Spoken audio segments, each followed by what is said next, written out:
Okay, so here's my fully assembled shelf. It's got these 5 shelves, and you can put these wherever you want. These are made out of metal. They're not made out of that cheesy particle board. And they have reinforcement on the bottom, so you can hold 280 pounds on each one. You can see me here sitting on it. So you don't have to worry about that. But I got a few things that I would use. This is a deer cord.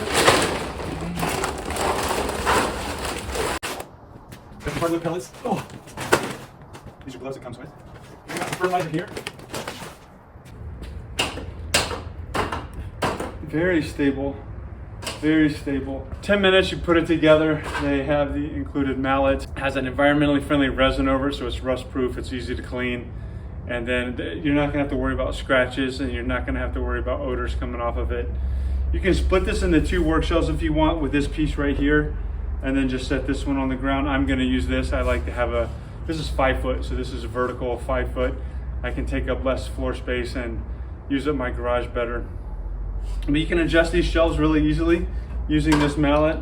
You just tap them up and then move them to any of these. I mean, almost infinite amount of choices on where you can put your shelves. So great little shelf, up to 1,400 pounds, 280 pounds of shelf. Great little unit. Check it out.